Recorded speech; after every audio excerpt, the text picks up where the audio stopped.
Welcome सभी लोगों का। मैं अजीत तिवारी आपको अपने यूट्यूब चैनल आईडी के कोचिंग कैंपस में हार्दिक स्वागत करता हूं। जैसा कि हम लोग पिछली क्लास में रीजनिंग स्टार्ट किए थे और वहां पर मैंने कुछ चीज़ें आपको बताई थी जो पढ़ने से पहले, किसी भी चैप्टर को पढ़ने से पहले उपयोगी होती। यानी हम किसी भी चैप्टर को पढ़ते हैं, किसी भी सब्जेक्ट को पढ़ते हैं तो सबसे पहले उस सब्जेक्ट के बारे में हमें जानना होता है कि आखिर में हम इसे क्यों पढ़ रहे हैं, इसका यूज क्या है, यह हमारे एग्जाम में क्यों पूछता है। यह सब चीज हमने पिछली क्लास में पढ़ा था और क्लासिफिकेशन भी इसका बताया था, इसका वर्गीकरण भी मैंने किया था कि इसे कितने पार्ट में डिवाइड किया जाता है, कौन कौन से चैप्टर किस लिए इंपॉर्टेंट होते हैं। ये सब चीजें मैंने आपको इसके पिछली क्लास में बताई थी। अब आते हैं चैप्टर की शुरुआत करते हैं यहां से। यहां पर मैंने लिखा ब्लड रिलेशन। इस ब्लड रिलेशन की बात करें तो यह एक बेहद इंपॉर्टेंट चैप्टर माना जाता है फॉर ऑल कॉम्पिटेटिव एग्जाम। जितने भी एग्जाम्स होते हैं कंपटीशन के, उन सभी एग्जामों में ये इस टाइप के सवाल पूछते हैं। बेसिकली अगर बैंक की बात कर लें तो बैंक में बहुत ज्यादा सवाल आता है, कोडेड रिलेशन के बहुत ज्यादा, यानी एक निर्देश दे करके उसमें कम से कम आपको 4 से 5 सवाल देता है, या फिर पजल टाइप का भी सवाल इसमें आ सकता है। क्लियर है? यानी ये जो चैप्टर है, ये चैप्टर हर जगह पूछा जा रहा है आजकल। चाहे जिस एग्जाम की बात कर ले, सभी एग्जामों में ये चैप्टर पूछा जा रहा है। एसएससी, बैंक, रेलवे, वनडे, मतलब स्टेट गवर्नमेंट के जितने एग्जाम होंगे सभी एग्जामों में ये सब चैप्टर पूछा जा रहा है। तो आज से हम ब्लड रिलेशन की शुरुआत कर रहे हैं। तो ब्लड रिलेशन को जानने से पहले कि ब्लड रिलेशन होता क्या है, first of all we had to know about relation. सबसे पहले हमें जानना होगा कि आखिर में रिलेशन क्या है, संबंध क्या है। तो रिलेशन की बात करें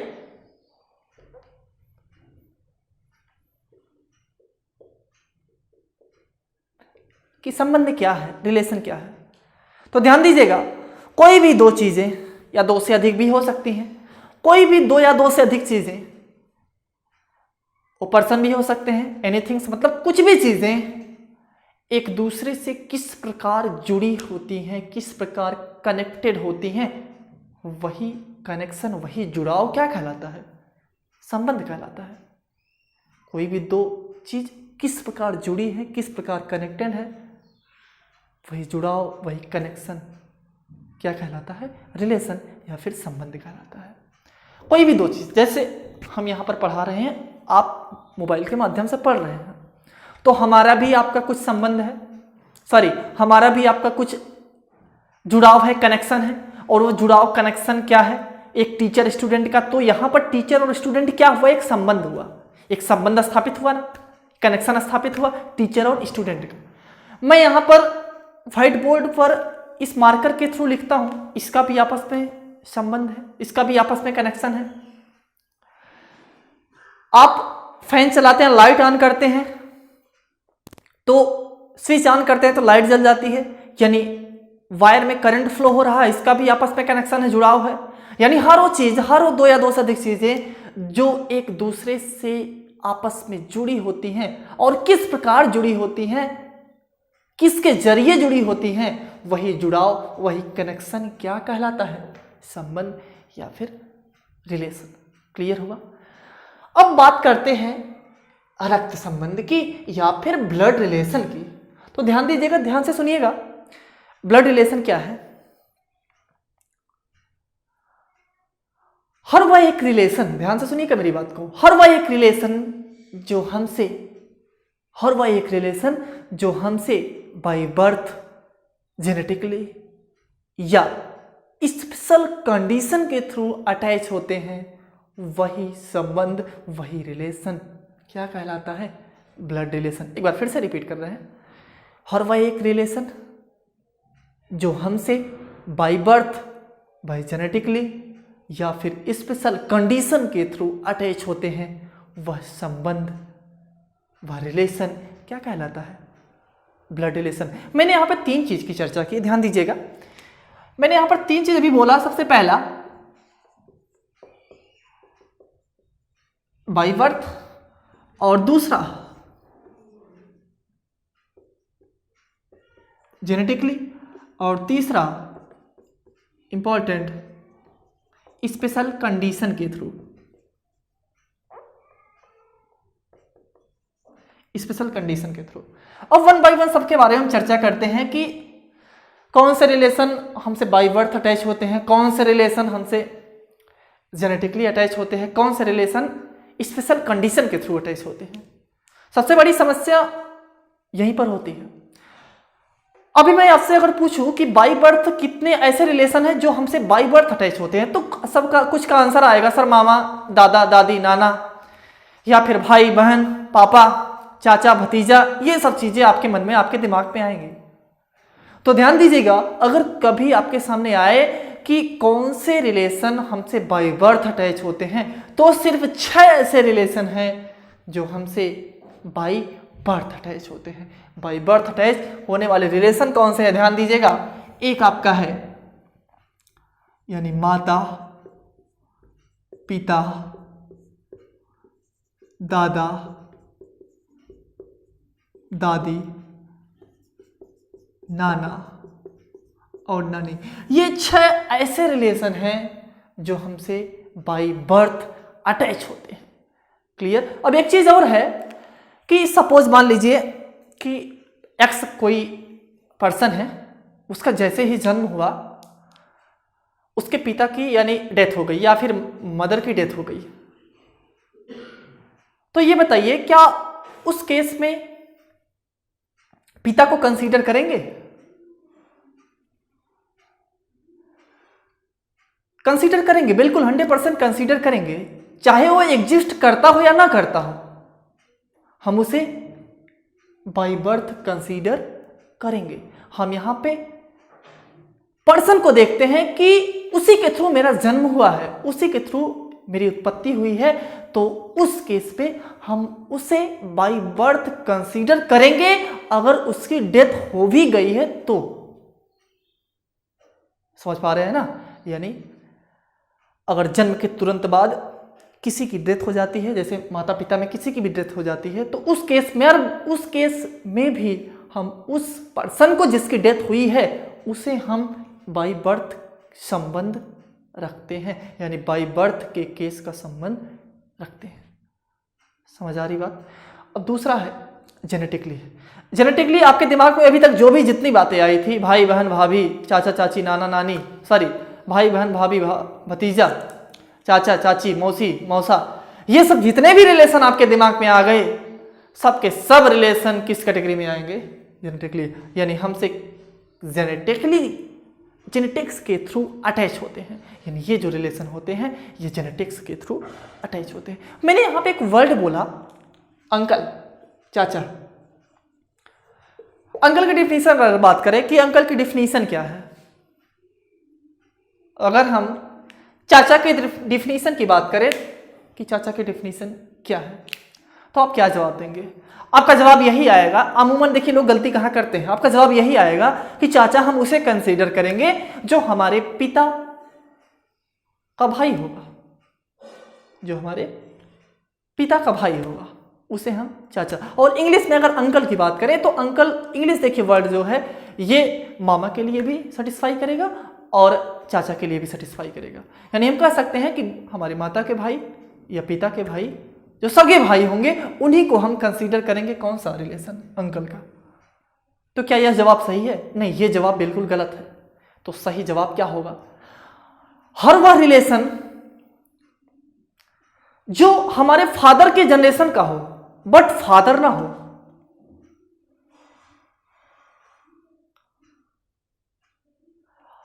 हर वह जनरेशन, हर वह सदस्य, हर वह व्यक्ति, every member of my father generation expect father, यानी हर वह व्यक्ति जो हमारे फादर के जनरेशन का, हमारे पिता के जनरेशन का हो बट पिता ना हो, तो उस संबंध को हम क्या बोलेंगे? अंकल। यानी हम उसे क्या बोलेंगे?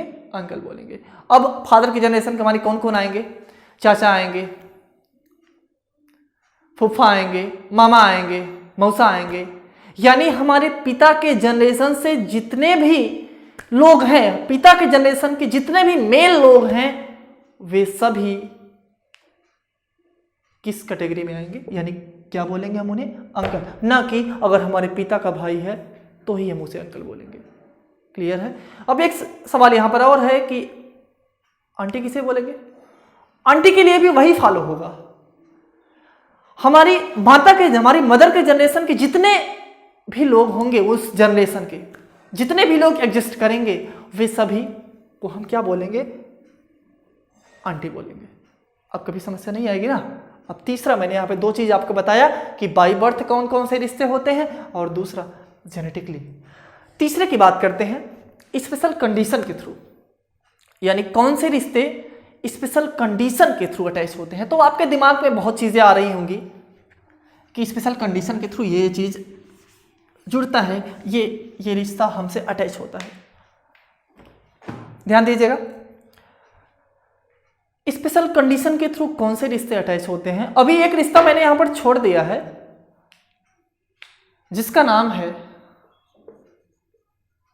स्पाउस। आपने नाम सुना होगा, जिसे हम क्या बोलते हैं अपनी भाषा में, पार्टनर। यानी पार्टनर जो होते हैं वह हमसे किस तरीके से अटैच होते हैं, किसके थ्रू अटैच होते हैं, स्पेशल कंडीशन के थ्रू अटैच होते हैं। पार्टनर मतलब पति अगर मेल है तो फीमेल के साथ, या फीमेल है तो मेल के साथ। समझ में आया कि स्पेशल कंडीशन के थ्रू कौन से रिश्ते अटैच होते हैं, कौन से रिलेशन अटैच होते हैं, कौन से लोग अटैच होते हैं, यानी स्पाउस, पति पत्नी, हस्बैंड वाइफ। अब इस स्पाउस के अलावा, इस पार्टनर के अलावा कुछ और भी रिश्ते होते हैं जो स्पेशल कंडीशन के थ्रू ही अटैच होते हैं। जैसे इन लॉ का केस। इन लॉ मतलब कि ससुराल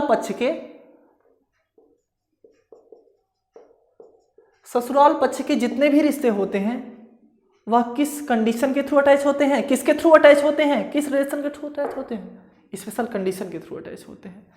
किसी कोई डाउट है। अब यहां पर एक सवाल आता है कि क्या ससुराल पक्ष से जितने भी रिश्ते होंगे सबको हम, यानी सब क्या मेरे लिए एग्जिस्ट करेंगे। मेरा कहने का यह मतलब है कि ससुराल पक्ष के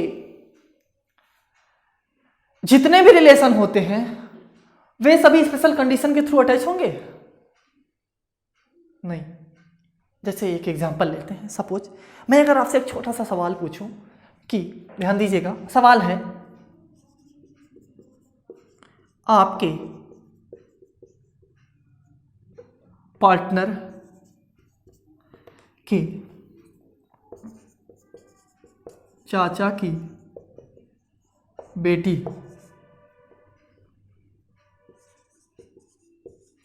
आपकी क्या लगेगी। बहुत आसान, बेहद आसान सा सवाल है, लेकिन अभी आप गलत कर जाएंगे। ऐसे ही छोटी माइनर गलतियां होती इस चैप्टर में। जब तक आप ये चीज नहीं समझेंगे तब तक आप आगे नहीं बढ़ सकते। तो सवाल आपके पास सिंपल सा, आपके सामने सिंपल सा सवाल मैंने लिखा है कि आपके पार्टनर के चाचा की बेटी आपकी क्या लगेगी। पार्टनर मतलब सपोज मान लीजिए आप मेल हैं, आप अपने आप को मेल कंसीडर करिए, यानी पुरुष कंसीडर करिए। तो सवाल क्या है, सपोज मान लीजिए मैं मेल हूं, तो मेरी पत्नी, अभी तो शादी हुई नहीं है, मान लीजिए बाद में शादी होगी जब, तो मेरी पत्नी के चाचा की लड़की मेरे लिए क्या होगी, यानी वो मेरी क्या होगी। तो आपका आंसर, सिंपल सी बात, आपका आंसर क्या आएगा कि सर उसे हम साली बोलेंगे, यानी हम कह सकते हैं सिस्टर इन लॉ बोलेंगे। तो क्या यह जवाब सही है? बोले जी नहीं, बिल्कुल गलत है, बिल्कुल गलत है।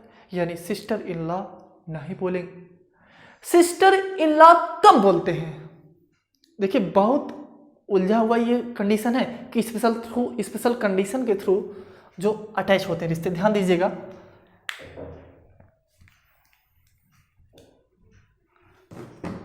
देखिएगा एक बार, बहुत अच्छी चीजें बताने जा रहे हैं जहां पे अक्सर आप गलतियां करते हैं। देखिए स्पेशल कंडीशन के थ्रू कौन कौन से, यानी इन लॉ का जो केस होता है, इन लॉ का जो रिश्ता होता है, वहां पे कौन कौन से लोग एग्जिस्ट करते हैं। ध्यान दीजिएगा, 4 लोग एग्जिस्ट करते हैं बेसिकली। एक फादर, एक मदर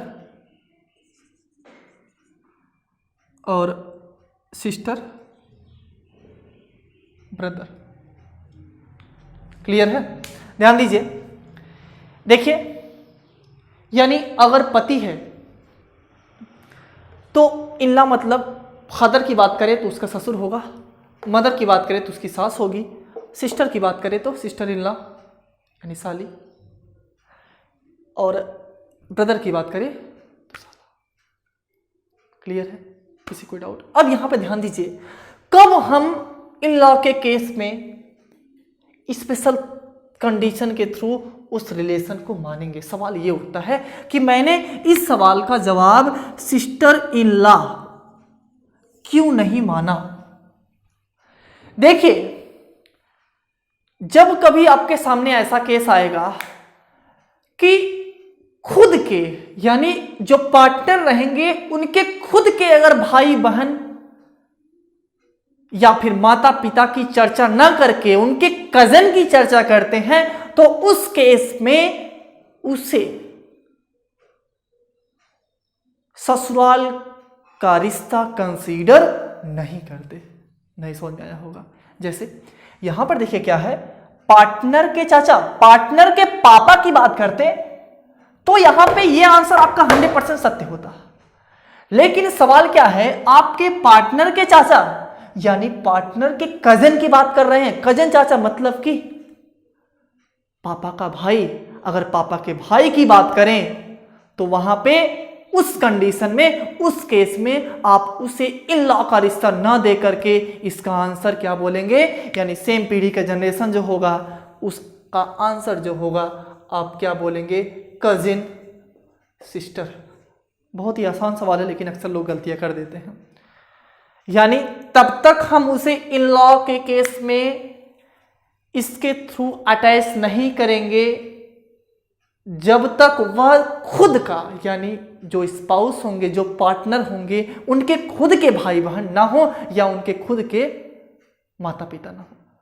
अगर खुद के भाई बहन या माता पिता नहीं हैं तो उसे स्पेशल कंडीशन के थ्रू अटैच नहीं करेंगे, यानी उसे कजिन बोलेंगे। क्लियर है? वही चीज फादर के, मतलब ससुर के लिए भी ससुर के लिए भी होता है। ससुर के लिए मतलब गांव में चले जाएंगे आप तो गांव में बहुत लोग बहुत ससुर हो जाते हैं। जैसे बोलते हैं कि क्या नाम, अजिया ससुर, ददिया ससुर, ममिया ससुर। कोई ससुर ऐसा नहीं है, सिर्फ एक ससुर है।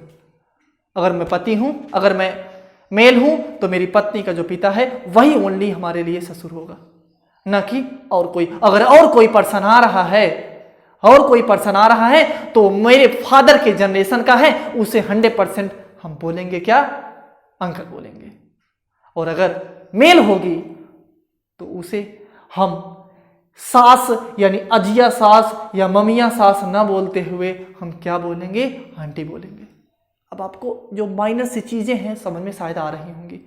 यानी हम तब, देखिए छोटी छोटी चीजें अक्सर लोग गलतियां करते हैं। पहली क्लास में हम आपको यही बताना चाह रहे हैं कि हम गलती जहां करते हैं कि जब आगे से पढ़ें तो आप ऐसी गलती ना करें। सवाल बहुत छोटा होता है लेकिन अक्सर लोग, देखिए गलती, सबसे ज्यादा जो एक्यूरेट आंसर आता है पूरे रीजनिंग सब्जेक्ट में वो आता है आपका सिटिंग पजल से, यानी सिटिंग की पहेली से जो आपका सवाल बनता है उसी का आंसर आता है एग्जैक्ट। इसलिए आता है क्योंकि अगर सवाल गलत, अगर आप गलत लगाएंगे तो बैठेगा ही नहीं सवाल, उस पर एग्जिस्ट ही नहीं करेगा। और सबसे ज्यादा गलतियां कहां होती है, न्याय निगमन के, यानी सिलॉक्स में सबसे ज्यादा गलतियां होती हैं और इसके बाद ब्लड रिलेशन में सबसे ज्यादा गलतियां होती हैं। जब तक आप छोटी चीजों को नहीं समझेंगे तब तक आप सवाल को आसानी से नहीं लगा सकते। उसीलिए मैंने ये जो आपका साला, सिस्टर इन लॉ मतलब साली, तभी सिस्टर इन लॉ हम मानेंगे जब मेरी पत्नी की अगर बहन होगी, मेरी पत्नी की ही बहन होगी, ना कि उसके चाचा की लड़की होगी, तो उसे हम सिस्टर इन लॉ नहीं मानेंगे। सिस्टर इन लॉ तभी मानेंगे जब पत्नी की ही बहन होगी या पति की ही बहन होगी। और ब्रदर इन लॉ के लिए भी वही केस है, पति का भाई या पत्नी का भाई। क्लियर है? अब शायद आपको इन लॉ के जो केस हैं ये समझ में आ गए होंगे। अब आपका कंप्लीट होता है यहां पर ब्लड रिलेशन की पूरी परिभाषा। क्लियर है? अब आते हैं हम कि ये कितने टाइप के होते हैं, ध्यान दीजिएगा।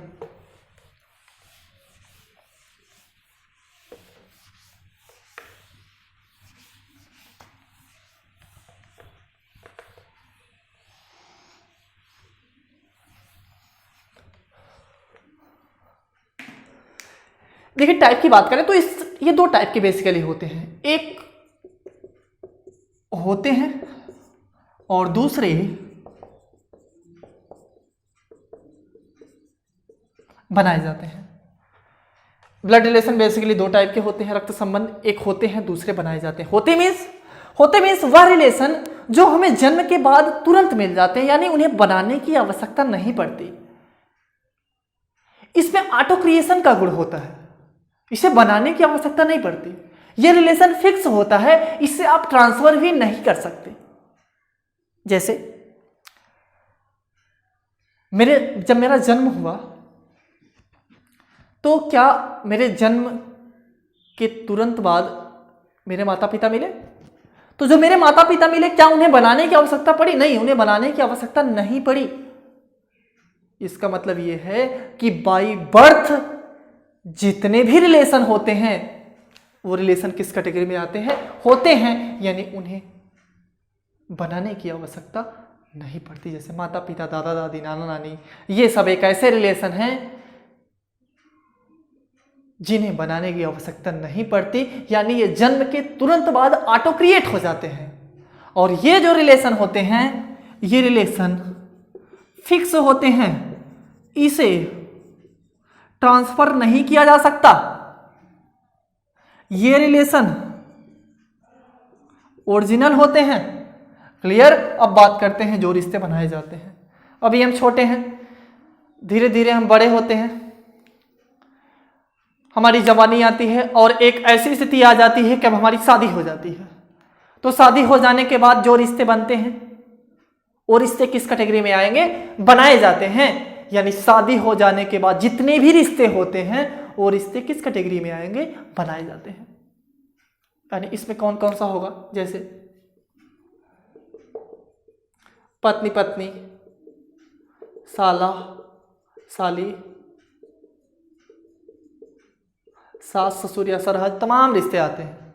एक चीज और यहां पर आप देखिएगा, कभी कंसीडर करिएगा अपने दिमाग में कि ससुराल पक्ष के जितने भी रिश्ते होते हैं उन सब की शुरुआत किस वर्ड से होती है? सा वर्ड से होती है, चाहे जिस रिश्ते की बात कर लीजिए। यानी ससुराल पक्ष के जितने भी रिश्ते होते हैं उन सब रिश्तों की शुरुआत किस वर्ड से होती है? सा वर्ड से होती है। अब इसकी प्रॉपर्टी की बात करें तो ये रिलेशन फिक्स नहीं होता, इसे ओरिजिनल रिलेशन नहीं कहते, इसे ट्रांसफर किया जा सकता है, इसे ट्रांसफर किया जा सकता है, बट ये रिलेशन फिक्स होते हैं। क्या आप कभी सुने होंगे कि आज मैंने अपने लिए एक नई मां बनाई? नहीं सुने होंगे। यानी ऑटो क्रिएट होते हैं, एक तरीके से हमें विरासत में मिलते हैं, उन्हें बनाने की आवश्यकता ही नहीं पड़ती। कौन से? जो रिलेशन होते हैं बाय बर्थ में मिलते हैं। क्लियर है? एक एग्जांपल लेके समझते हैं कि ये क्यों फिक्स होते हैं। ये फिक्स नहीं होते, इसे ट्रांसफर नहीं किया जा सकता, बस इसे ट्रांसफर किया जा सकता है। सपोज मान लीजिए कोई एक्स है, कोई व्यक्ति है, कोई इंसान है, उसकी शादी हो गई, भी नई नई शादी हुई है। शादी हो जाने के बाद कुछ दिनों बाद उसकी पत्नी से झगड़ा हो जाता है, उसकी पत्नी उसे छोड़कर चली जाती है। तो उस लड़के के, उस व्यक्ति के दिमाग में ख्याल आता है कि क्यों ना अपने हम घर वालों से राय सलाह ले करके अपनी कोई दूसरी शादी कर ले। तो उन्होंने अपनी दूसरी शादी कर ली।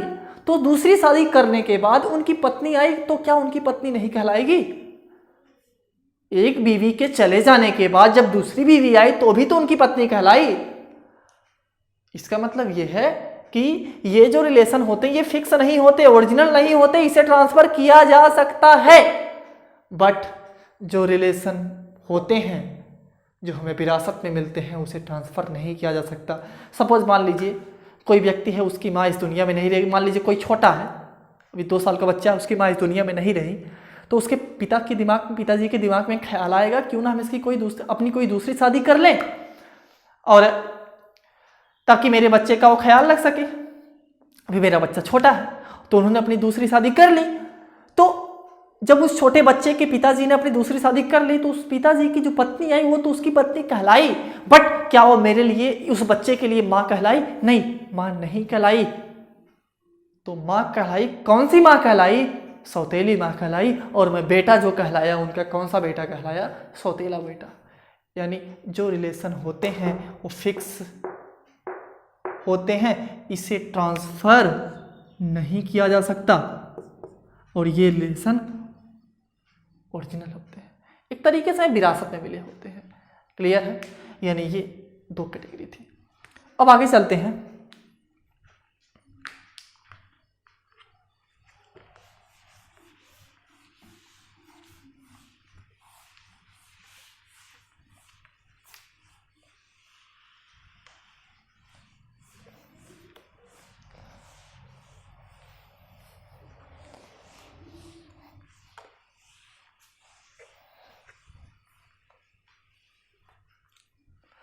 ध्यान दीजिएगा, थोड़ा और आगे बढ़ते हैं। अब अगर आपको मेल दर्शाना है, ध्यान दीजिएगा, अगर आपको मेल दर्शाना है तो मेल के लिए हम पॉजिटिव साइन से दर्शाते हैं, यानी प्लस से। और कहीं आप किताबों में देखे होंगे, किसी और मतलब टीचर से पढ़े होंगे तो तमाम चीज़ें तमाम सिंबल से दर्शाते हैं, बट यहाँ पे कुछ करने की आवश्यकता नहीं है। बिल्कुल सिंपल भाषा में अगर मेल होगा तो उसे पॉजिटिव दर्शाएंगे, और दूसरा अगर फीमेल होगा तो निगेटिव से दर्शाएंगे। इतना क्लियर? अब इसके बाद अब हम बात करते हैं कि जनरेशन गैप, यानी जैसे जनरेशन गैप की बात करें, या फिर हमें अगर दर्शाना है फादर और सन के बीच जनरेशन गैप हमको दर्शाना है, तो किस तरीके से हम इसे दर्शाएंगे? तो ध्यान दीजिए, इस के लिए आपको कुछ करने की आवश्यकता ही नहीं है, बस हमें एक जी ये याद करना है, एक जी ये याद करना है। ये हो गया जनरेशन और ये हो गया जेंडर, ये जनरेशन ये जेंडर। अब ये बताइए, फादर और सन में पहले कौन आया? बोलिए, फादर और सन में पहले कौन आया? जो पहले आएगा उसे ऊपर रख देंगे और जो बाद में आएगा उसे नीचे रख देंगे। फादर और सन में पहले फादर आया तो फादर को ऊपर रख देंगे और सन को क्या करेंगे? नीचे रख देंगे, और बीच में एक निशान लगा देंगे, एक यानी बीच में एक लाइन खींच देंगे। ये इसका सिंबल है कि किसी भी 2 रिलेशन को किस तरीके से हम रिप्रेजेंट कर सकते हैं। जैसे अगर भाई बहन की बात करें, भाई बहन की बात करें तो भाई बहन के लिए देखिए, ध्यान दीजिए, भाई बहन के लिए जनरेशन दोनों की सेम है। जनरेशन सेम है तो सेम जनरेशन में रहेंगे, यानी सेम जनरेशन में रहेंगे तो भाई यहां हो गया और बहन यहां हो गई। बीच में एक लाइन खींच दीजिए, बीच में एक लाइन खींच दीजिए। अब एक चीज और है, देखिए, इतना आपको क्लियर हो गया होगा कि हम किस तरीके से डिनोट करेंगे, यानी नोटेशन क्या देंगे हम जनरेशन के लिए।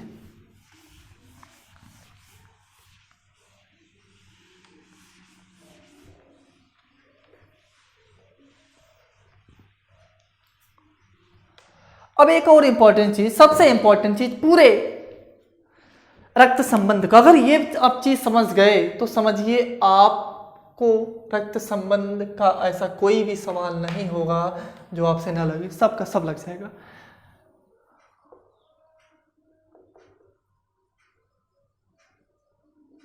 फैमिली चार्ट, फैमिली चार्ट की बात करते हैं। ध्यान दीजिए, ये पूरे चैप्टर का बेस है, जब तक आप इसे नहीं समझेंगे तब तक कोई सवाल लगा ही नहीं सकते। फैमिली चार्ट में मैंने यहाँ पर लिया 0, यहाँ पर लिया +1, यहाँ पर लिया +2, यहाँ पर लिया -1, यहाँ पर लिया -2। ध्यान दीजिएगा, 0 वाली जनरेशन, देखिए अगर पीढ़ी की बात करें तो जनरेशन में सिर्फ 2 ही चीजें होती हैं, या तो सेम जनरेशन का गैप होगा, सेम जनरेशन के लोग होंगे, या तो उनके बीच जनरेशन गैप होगा। जनरेशन सिर्फ 2 ही होगा, या तो वह सेम जनरेशन के होंगे या तो उनके बीच जनरेशन का गैप होगा। 1 गैप होगा, 2 गैप होगा, 3 गैप होगा। तो जो 0 मैंने यहां पर लिखा, ध्यान से समझिएगा, ये स्वयं की जनरेशन है, या फिर हम कह सकते हैं स्वयं की पीढ़ी है। अब स्वयं की पीढ़ी तो आप अकेले नहीं, या फिर मैं अकेला नहीं, स्वयं की पीढ़ी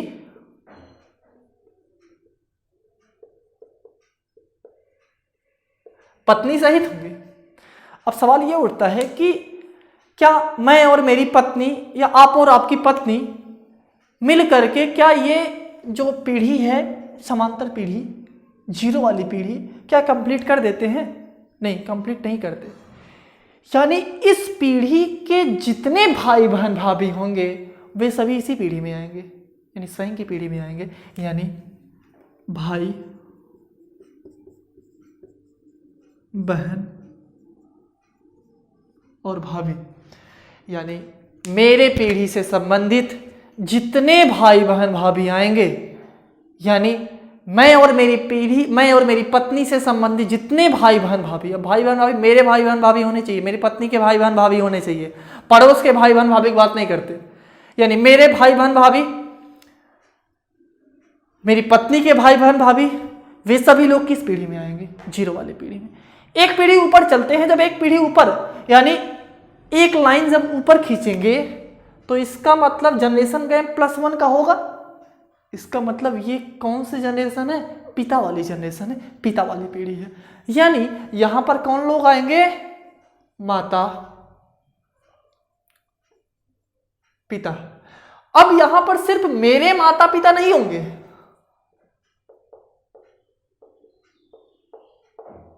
यहां पर सिर्फ मेरे माता पिता नहीं होंगे, मेरी पत्नी के भी माता पिता होंगे। यानी अब ये बताइए, सवाल यहां पर यह उठता है कि मैं और मेरी पत्नी के माता पिता मिलकर क्या ये मेरी फादर वाली जनरेशन कंप्लीट कर देते हैं? तो आपके मौसा मौसी कहां जाएंगे? फुफ्फा फुआ कहां जाएंगे? खो जाएंगे। इसका मतलब ये है कि मेरे माता पिता, मेरी पत्नी के माता पिता से संबंधित जितने भी भाई बहन भाभी होंगे वे सभी लोग किस जनरेशन में आएंगे? मेरे पिता और माता की जनरेशन में, या फिर +1 की पीढ़ी में आएंगे। यानी यहां पर इनके भी भाई बहन और भाभी। क्लियर है? देखिए ध्यान दीजिए, एक पीढ़ी और ऊपर जाते हैं, तो एक पीढ़ी और ऊपर जब जाएंगे तो यहां पर इस पीढ़ी के जितने, मतलब एक पीढ़ी ऊपर के सदस्य होंगे, जैसे मेरे लिए जो होंगे, इनके लिए तो माता पिता होंगे, बट मेरे लिए दादा दादी होंगे और नाना नानी होंगे। यानी यहां पर दादा दादी,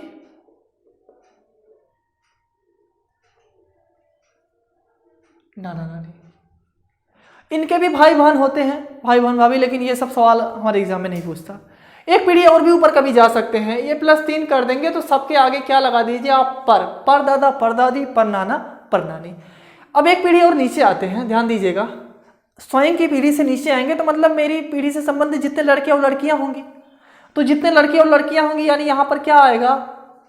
लड़का लड़की, लड़का लड़की। अब ध्यान दीजिए, अगर मेरा लड़का है तो पुत्र और लड़की है तो पुत्री। मेरे भाई का लड़का या लड़की है, लड़का है तो भाई का,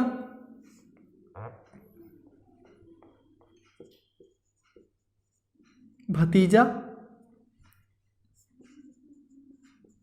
या भतीजी, और बहन की है तो भांजा या हाँ जी, या भाभी अब ये बताइए, आपके जो भाई का लड़का या लड़की होगा वो आपकी भाभी के लिए दूसरा होगा, वही तो कहलाएगा ना। यानी जो लड़का लड़की आपके भाई का होगा वही तो आपके भाभी का होगा। तो यहाँ पर क्लियर हुआ, एक पीढ़ी और नीचे आते हैं तो मेरे लिए क्या हो जाएंगे, मेरे से 2 पीढ़ी नीचे, मतलब मेरे लिए पोता पोती नाती और नतनी। एक पीढ़ी और अगर नीचे आ जाते हैं तो वो मेरे लिए क्या हो जाते हैं, सबके सामने आप पर लगा दीजिए, यानी पर पोता पर पोती पर नाती पर नतनी, ये आपका पूरा फैमिली चार्ट क्लियर हो गया। ध्यान दीजिए, एक बार फिर से हम समझा देते हैं। स्वयं की पीढ़ी से संबंधित यानी पति पत्नी के से संबंधित जितने भी भाई बहन भाभी होंगे वे 0 वाली पीढ़ी में आएंगे, समांतर पीढ़ी जिसे बोलेंगे। मेरे माता पिता से संबंधित जितने भी या मेरी पत्नी के माता पिता से संबंधित जितने भी भाई बहन भाभी होंगे वे सब +1 जनरेशन में आएंगे, एक पीढ़ी ऊपर। यानी वे सभी लोग जिन्हें आप और आपकी पत्नी किसी भी प्रकार से भाई बहन भाभी का रिश्ता दे दे, वे सभी किस पीढ़ी में आएंगे, +1 पीढ़ी में। +2 पीढ़ी में दादा दादी नाना नानी।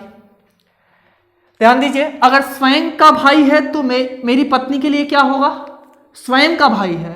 अगर स्वयं का भाई है तो मेरी पत्नी के लिए देवर होगा। स्वयं की बहन है,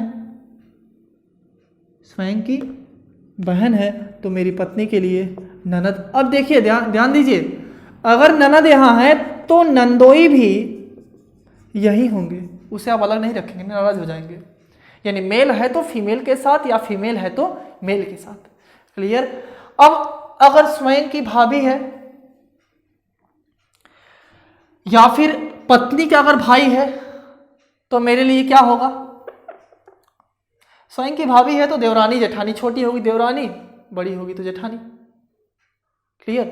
अब अगर पत्नी का भाई है तो मेरे लिए साला, और अगर पत्नी की बहन है तो क्या बोलेंगे इसे, साले। बहुत प्यारा रिश्ता होता है। क्लियर है। अब इसके बाद स्वयं की अगर भाभी है या पत्नी की भाभी है तो मेरे लिए, पत्नी की भाभी को मेरे लिए क्या बोलते हैं, सलहज बोलते हैं ना, ये आपका ये जनरेशन।